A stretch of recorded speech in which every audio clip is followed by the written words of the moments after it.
Bueno, empezaremos a hablar de la robótica industrial. Primeramente, bueno, conveniente de hacer una línea del tiempo para para entender más la tecnología acerca de estos robots, ¿no? En el siglo XVIII, bueno, prácticamente en este siglo, el señor Jacques Buchon este inventor fue uno de los pioneros, por decirlo así, en la robótica. Básicamente, bueno, se basaba en sus muñecos autómatas, muñecos de madera, que funcionaban a partir de engranajes, ¿no? Entonces el impulso de estos era de manera manual, eran unas marionetas. Para 1921, de una manera formal, la palabra robot se utilizó en una novela de ciencia ficción de Karel Capek. Y básicamente, bueno, y como se lee ahí, proviene del checo robota, que significa trabajo. Entonces, robot viene en la ciencia ficción, ¿no? En 1946, este señor, el padre de la robótica industrial, en este año lo que hizo es que pudo controlar ya las señales eléctricas magnéticamente y lo reproduce para operar el mecanismo. Entonces básicamente este control que hizo Devon es como uno del primordial o los principios en el control utilizado para mover mecanismos, básicamente es una robótica. Aunque no es autónomo, ya se tiene un control. Y para 1954, apoyado con lo anterior, el británico Kenworth diseña y patenta el primer dibujo de un brazo robótico. Y con los trabajos de Devon para el 1960 introduce lo que es el robot Unimate.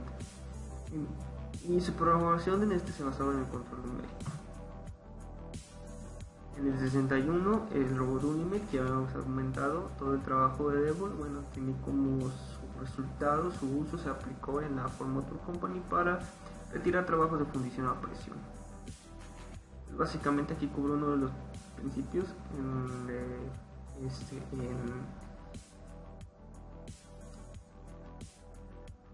en proteger al ser humano, ¿no? Para trabajos riesgosos evitamos que lo haga un ser humano y lo hace un robot. En 1974, la licencia del Unimate, del robot Unimate, la compra Kawasaki y la destina para hacer soldadura por arco. Entonces aquí vemos su utilización en la industria. En 1968, aquí vemos un robot llamado Shaky por el Instituto de Investigación de Stanford. Se podía desplazar y como, bueno, mediante cámaras y sensores al tacto.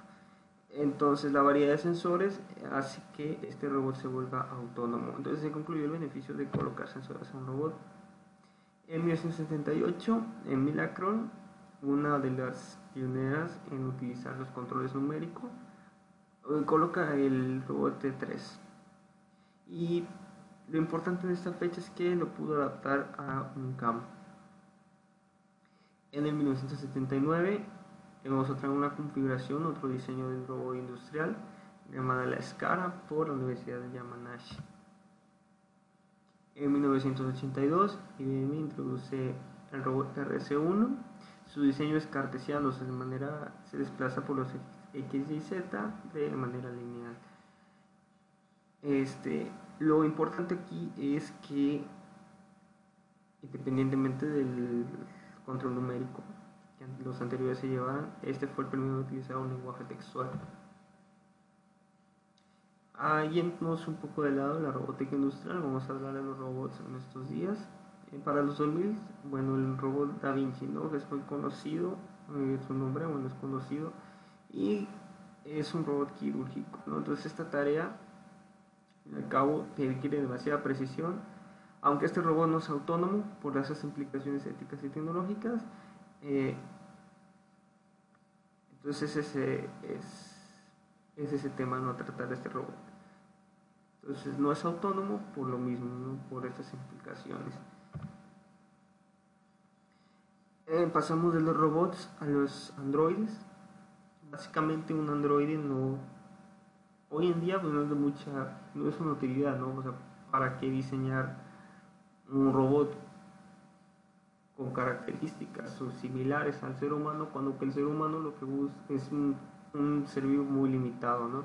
Entonces es mucho mejor hacer robots con capacidades, movimientos zoomórficos o híbridos, ¿no? Pero el ser humano, bueno, es un poco limitado, bueno, está limitado en sí, ¿no? Básicamente su organismo no está adaptado para recorrer ciertos terrenos, moverse en distintas alturas, en diferentes presiones, etcétera.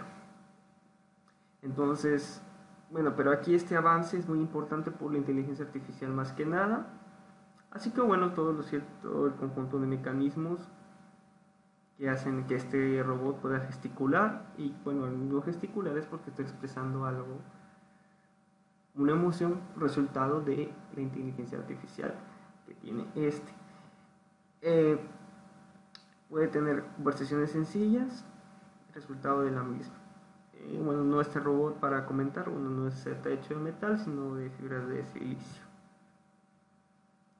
Y en el 2016, bueno, vamos a hablar de otra empresa, de esta que se dedica a hacer robots, a patentarlos, también es una investigación, de Boston Dynamics, y presenta el robot humanoide Atlas. Entonces básicamente es un robot, tiene diferentes configuraciones, como vemos aquí tiene 28 grados de libertad, o sea, tiene cierta libertad. Y bueno, si tiene 28 grados de libertad, se supone que tiene 28 actuadores funcionando. Y bueno, como lo se ve en esta animación, el parkour de este robot y toda la programación que llevó ella nos hace pensar, bueno, lo complicado y todo lo que fue esa tarea para llevar a cabo este proyecto.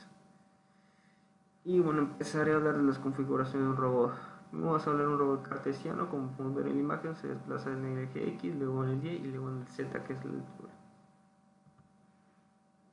Las ventajas que tiene, bueno, una estructura rígida, control sencillo de las articulaciones, la capacidad de carga depende de dónde esté situada y los movimientos son por arriba y no obstaculiza la superficie de trabajo.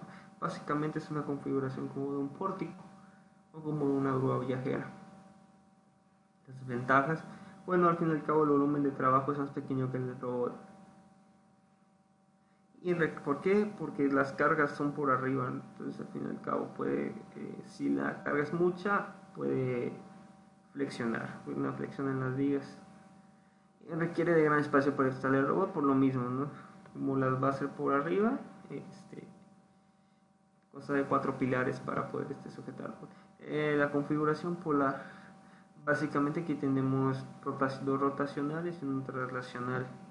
Básicamente, bueno, se puede expresar como ángulo y un eje. Las ventajas son las que su volumen de trabajo es muy grande. Ahorita vamos a comentar que es un volumen de trabajo. Tiene una accesibilidad a la estructura y bajas inercias y buena precisión. Las desventajas de este es que, bueno, por obvias razones su modelización cinemática es mucho más compleja que un cartesiano. La inercia va a ser variable entre la distancia extremo y la base del robot por lo mismo, ¿no? Al igual que la capacidad de carga está en función de la distancia. Quiere decir que si mi brazo robot se extiende, pierde equilibrio. Rigidez también. El robot de escala, entonces la configuración, como lo vemos en esta animación, viene siendo rotacional,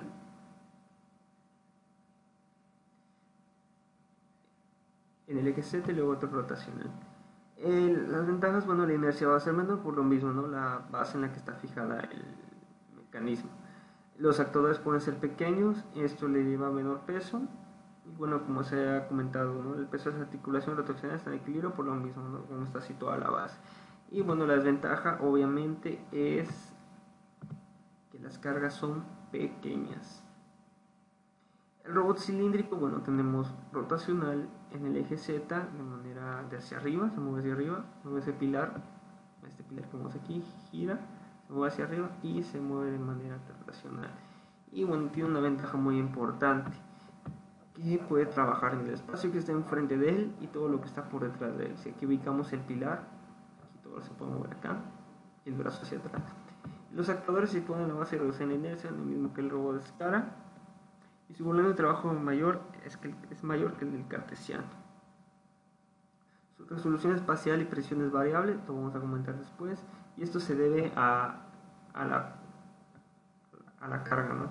La modelización cinemática va a ser compleja, eso es obvio, y bueno, esto al igual que nuestro robot polar. El robot articulado, bueno, todo su configuración rotacional,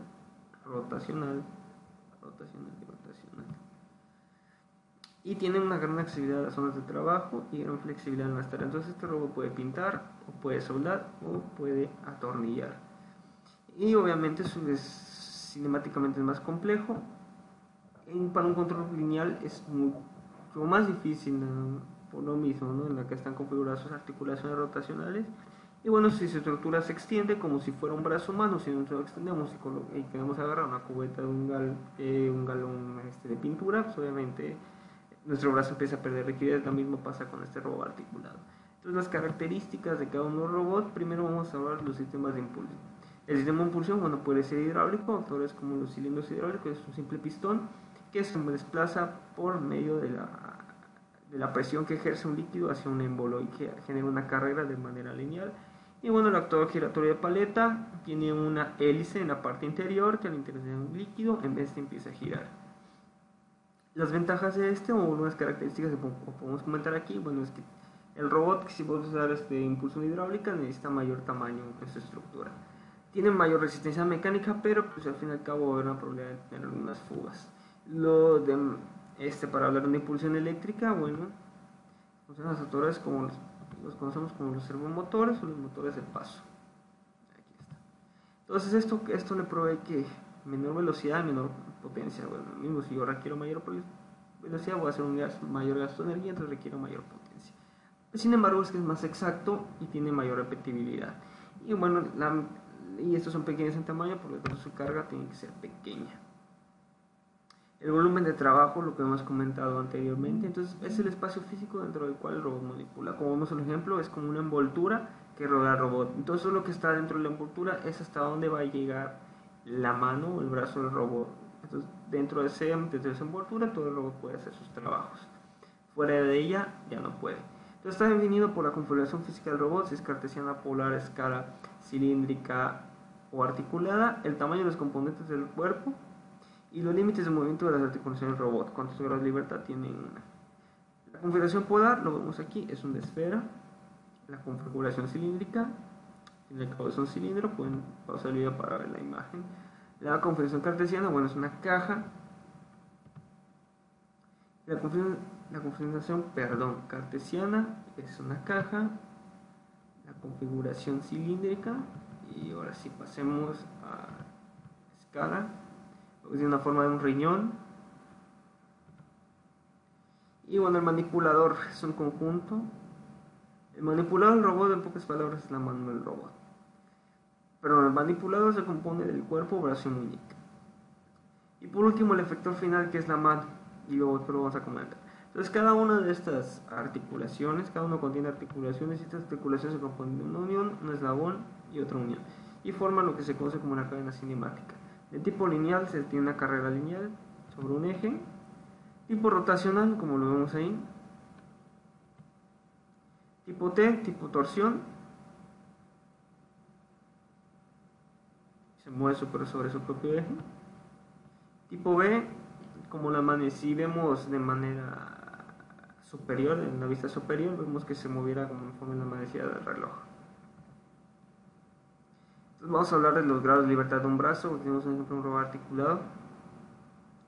Entonces tenemos la parte que está iluminada con colores, podemos ver una transversal rotacional, que vemos en la base, la transversal vertical, como vemos en la flecha naranja, y la transversal radial, como lo vemos en la flecha morada. Para los grados de libertad de la muñeca vemos la parte iluminada, y bueno, vemos la desviación de la muñeca, giro de la muñeca y elevación o flexión de la muñeca. Entonces la diferencia entre la elevación y la desviación lo podemos ver en las flechas a las que está apuntando. Si hablamos de desviación, la muñeca se mueve de izquierda a derecha, y si es elevación, de arriba hacia abajo, y el giro de la muñeca, bueno, es como se indica ahí. Entonces, la pregunta sería: ¿cuántos actores se deben colocar para mover un eslabón? Fácil, conociendo el grado de libertad o la movilidad. ¿En qué está restringido el movimiento? En cuántos grados de libertad tiene. Entonces la movilidad es igual al grado de libertad. Y tenemos otras fórmulas que es 3 veces la diferencia del número de eslabones menos 1, menos 2 veces las unidades de perno corredera menos las unidades de leva o engranajes. Un ejemplo, se tiene estas pinzas y se diagrama, se hace un diagrama de cuerpo libre. Tiene 4 eslabones, como vemos ahí, los números que están encerrados, todas las unidades que conectan que los pernos. Las partes que son fijas viene siendo esta parte de acá arriba. Básicamente aquí tenemos un perno, ¿no? Entonces va a unir a la parte que se va a mover, que es la de aquí abajo. Entonces aquí va a haber una unión, como lo vemos aquí, de D a C. Para la mordaza inferior, aquí está atornillado, aquí tenemos esta parte que queda fija, se llama la bancada. Entonces tenemos una unión de que de A a B, aquí está, entonces tenemos otra unión, la unión que une de C a B, entonces es la 2, y la unión que llega de aquí a la mordaza son 3. Entonces aquí tenemos 1, 2, 3, 4. Los pernos correspondientes, bueno, aquí también serían 4. Mis puntos de interés conocemos, bueno, el primer punto de interés es que se abra la mordaza, pero para ello se necesita otro punto de interés acá que pueda, mediante un impulso que se genera aquí, al presionar, pueda cerrar la boca, las mandíbulas o la mordaza. Y bueno, si hay una unión de orden superior como un engranaje o una leva, no hay, entonces viene siendo 0. Básicamente, si aplicamos la fórmula, se obtiene un grado de libertad. En resumen, la configuración del robot se va a resumir en esto que vemos aquí. Entonces, los primeros 3 dígitos es la configuración del brazo y del cuerpo, y los últimos 3 es la configuración de la muñeca. La configuración del brazo y del cuerpo y su nomenclatura. Entonces, si es polar, tenemos esta nomenclatura y así sucesivamente. ¿Cómo se lee? Bueno, ya lo vimos anteriormente. Configuración polar, entonces es de torsión, rotacional y lineal. Configuración cilíndrica, torsión lineal lineal o lineal torsión lineal o lineal revolución lineal. Coordenadas cartesianas, todos son lineales, obviamente, y la configuración articulada vamos a tener torsión, rotacional, rotacional, revolución, revolución, rotacional. Configuración de la muñeca y su nomenclatura. Si es de 2 ejes, tenemos rotacional y torsión. Si es de 3 ejes, torsión, rotacional y torsión. Efectores finales. Entonces aquí vamos a hablar de la mano. ¿Qué podemos entender como mano? O todo lo que se puede colocar con la mano. Después de ello está la pieza de trabajo. Entonces pueden ser mecánicas, como unas tenazas o esta mano. Una succión mediante ventosas. Imantadas mediante imanes o adhesivo. Herramientas se le pueden colocar. Sí, puede ser soldadura, destornillador, otro tipo de soldadura como estaño, una pistola de pito. Entonces depende de la tarea, se van a colocar pinzas o herramientas en el efecto final. La velocidad de movimiento, bueno, solamente es la relación entre la distancia y el tiempo que lleva el robot. Este es un dato. Se va a depender obviamente del peso que se manipula, la distancia que va a recorrer, el sistema de impulsión, la rigidez del mismo y la exactitud. A mayor exactitud requiere más tiempo, entonces el robot es más lento. Rango de movimiento. Entonces el rango de movimiento es la amplitud máxima que pueda alcanzar una muñeca. Entonces, vamos aquí el ejemplo, vemos estas tenazas. Este efector final tiene, a lo más que puede abrir es la amplitud. A lo más que puede llegar la carrera de este eje es su rango de movimiento por articulación. La capacidad de carga, cuando es el peso máximo o la carga máxima que puede soportar un robot sin comprometer la integridad del mismo. Entre más cerca esté de su centro de gravedad, menos hay oportunidad de que sufra un percance. La precisión en el movimiento depende de la resolución espacial, y básicamente es dividir el volumen de trabajo en pequeños puntos llamados puntos direccionables. Como lo vemos en la imagen, el robot rotacional, tenemos una esfera que es su volumen de trabajo correspondiente y vemos cómo se divide en una cuadrícula. Entonces cada cuadrícula es un punto direccional y depende de factores mecánicos y de la resolución de control. Entonces básicamente aquí la resolución de control es dividir el rango de movimiento de cada eslabón en puntos direccionales. Y bueno, este depende de los bits almacenados en la memoria de control. Donde ¿qué? El número de incrementos o el número de posiciones discretas va a ser igual a 2 elevado al número de bits almacenados en la memoria de control. Ejemplo, se tiene un eslabón de un rango de 1 metro con 12 bits almacenados en su memoria de control. Tenemos esto. Vamos a repartir, como lo dice la definición, la amplitud del movimiento entre la resolución de control. Y obtenemos esto. Entonces, conclusión, para mejorar esta resolución se incrementa el número de bits. La exactitud, que también es un factor para la precisión, entonces la capacidad de situarse en el punto deseado. Entonces, el punto deseado, entonces aquí hay más precisión. Todo lo antes o después, vamos a llamarlo con más exactitud. Y la repetibilidad es la capacidad de posicionar el efecto final o la mano en un punto previamente programado, sin que se mueva por arriba o por abajo de ese punto. Entonces básicamente es un error y se define como más o menos 3 desviaciones. Y bueno, eso sería todo en parte de lo que es el tema de robótica e industrial, como una pequeña introducción.